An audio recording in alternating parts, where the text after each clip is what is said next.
हरे कृष्ण, राधे राधे। आज हम इस वीडियो के माध्यम से अहोई अष्टमी व्रत कथा का श्रवण करेंगे और आप सबसे छोटा सा अनुरोध है, आपको ये कथा अच्छी लगे तो लाइक करना ना भूलें। इस साल यह व्रत 24 अक्टूबर को रखा जाएगा। इस व्रत में अहोई माता की पूजा की जाती है। इस दिन महिलाएं अपनी संतान के लिए निर्जल व्रत रखती हैं और शाम को तारों की छाव में कथा सुनकर तारों को अर्घ देकर व्रत खोलती हैं। प्राचीन समय की बात है, एक नगर में एक साहूकार रहता था जिसके 7 बेटे और 7 बहुएं थी। साहूकार की एक बेटी थी जो दीपावली में ससुराल से मायके आई हुई थी। दीपावली पर घर को लिपने के लिए 7 बहुएं मिट्टी लाने जंगल में गई तो ननद भी उनके साथ चली गई। दीपावली से पहले कार्तिक बदी अष्टमी को 7 बहुएं अपनी इकलौती ननद के साथ जंगल में मिट्टी लेने गई। जहाँ पे वे मिट्टी खोद रही थी वहीं पर स्याऊ स्याही की माद थी। मिट्टी खोदते समय ननद के हाथ से ही स्याऊ माता का बच्चा मर गया। इससे क्रोध में आकर स्याऊ माता ने ननद से कहा, अब मैं तेरी कोख बांधूंगी। तब ननद अपनी 7 भाभियों से प्रार्थना की कि तुम में से कोई मेरे बदले अपनी कोख बंधवा ले। सभी भाभियों ने अपनी कोख बंधवाने से मना कर दिया। तभी छोटी भाभी सोचने लगी, अगर मैं कोख न बंधवाऊंगी तो सासू जी नाराज होगी, और ऐसा विचार कर ननद के बदले छोटी भाभी ने अपनी कोख बंधवा ली। उसके बाद जब उसे जो बच्चा होता वह 7 दिन बाद मर जाता। एक दिन साहूकार की स्त्री ने पंडित जी को बुलाकर पूछा, क्या बात है, मेरी इस बहू को संतान 7वें दिन क्यों मर जाती है?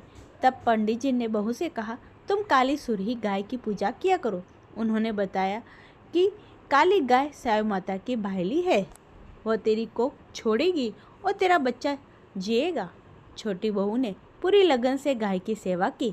एक दिन गौ माता बोली कि मेरे जागने से पहले रोज मेरी सफाई कर जाता है, सो आज देखूंगी। गौ माता खूब तड़के जागी तो क्या देखती है कि साहूकार की बेटे की बहू नीचे सफाई आदि कर रही है।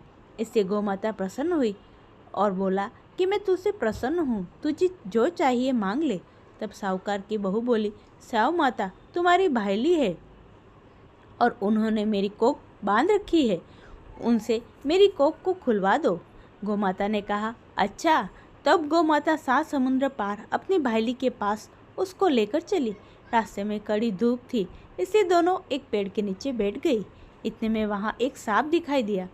उसी पेड़ पर गरुड़ पंखनी के बच्चे थे। सांप गरुड़ पंखनी के बच्चे को मारने लगा।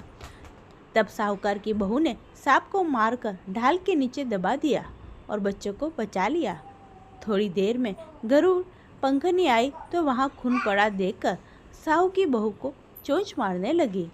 तब साहूकारनी बोली कि मैं तेरे बच्चे को मारा नहीं है, बल्कि सांप तेरे बच्चे को डसने आया था। मैंने तो तेरे बच्चों की रक्षा की है। इससे गरुड़ पंखनी प्रसन्न हुई और बोली कि मांग, क्या मांगती है? वह बोली, 7 समुद्र पार स्याऊ माता रहती है, मुझे तू उनके पास पहुंचा दे। तब गरुड़ पंखनी ने दोनों को अपनी पीठ पर बिठाकर स्याऊ माता के पास पहुंचा दिया। स्याऊ माता उन्हें देखकर बोली, आ बहन, बहुत दिनों बाद आई। फिर कहने लगी कि बहन मेरे सिर में जू पड़ गई है।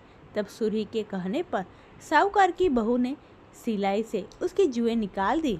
इस पर स्याऊ माता प्रसन्न हुई और बोली, तेरे 7 बेटे और 7 बहुएं हो। साहूकारनी बोली कि मेरा तो एक भी बेटा नहीं है, 7 कहाँ से होंगे? स्याऊ माता बोली, वचन दिया, वचन से फिरूंगी तो धोबी के कुंड पर कंकरी हो। तब साहूकार की बहू बोली, माता कि मेरी कोख से जो तुम्हारे पास बंद पड़ी है, जा, तेरे घर में तुझे 7 बेटे और 7 बहुएं मिलेंगे।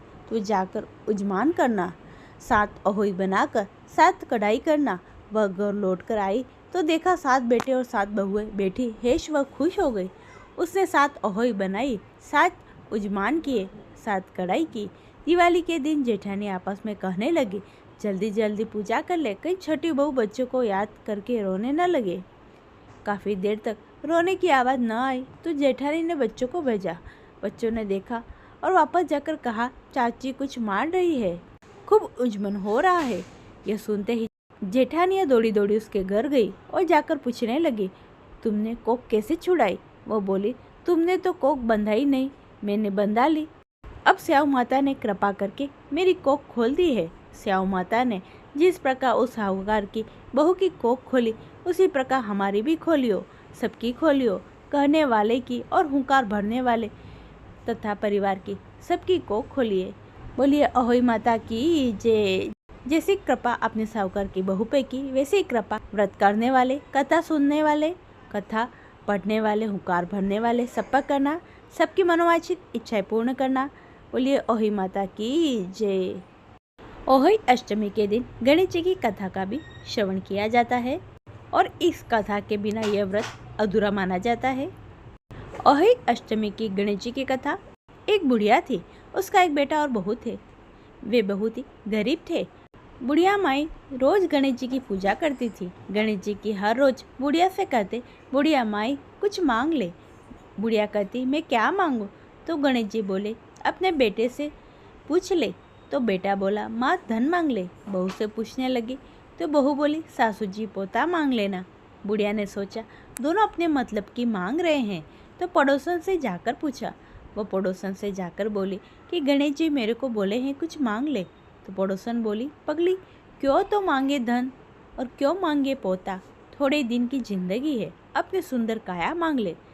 घर आकर बुढ़िया सोचने लगी, बेटा बहू भी राजी हो और उनकी भी माननी चाहिए। दूसरे दिन गणेश जी आए और बुढ़िया माई से बोले, कुछ मांग। बुढ़िया ने कहा, मुझे सुंदर काया दे, सोने के कटोरों में पोते को दूध पीता देखो, अमर सुहाग दे, निरोगी काया दे, भाई दे, भतीजे दे, सारा परिवार दे, सुख दे, मोक्ष दे। गणेश जी ने कहा, बुढ़िया माई तूने तो मुझे ठग लिया, सब कुछ मांग लिया, अब जैसा बोला है वैसा ही हो जाएगा। और गणेश जी अंतर्ध्यान हो गए। अब बुढ़िया माई के यहाँ सब कुछ वैसा ही हो गया। हे गणेश जी महाराज, हे गणेश जी महाराज, जैसे बुढ़िया माई को दिया वैसा सब किसी को देना। बोले गणपति गजानन महाराज की जय। अहोई अष्टमी गणेश जी की दूसरी कथा। एक दिन गणेश जी महाराज चुटकी में चावल और चम्मच दूध लेकर घूम रहे थे। कोई मेरी खीर बना दो। सबने थोड़ा सा सामान देकर मना कर दिया। तो एक बुढ़िया माई ने बोला, ला बेटा मैं तेरी खीर बना दूँ। और वह कटोरी ले गणेश जी से बोले, बुढ़िया माई कटोरी क्यों लाई, टोप लेकर आ। अब बुढ़िया माई टोप लेकर आए और वह दूध से भर गया। गणेश जी महाराज बोले कि मैं बाहर जाकर आता हूँ, तब तक तू खीर बना कर रखना। खीर बनाकर तैयार हो गई।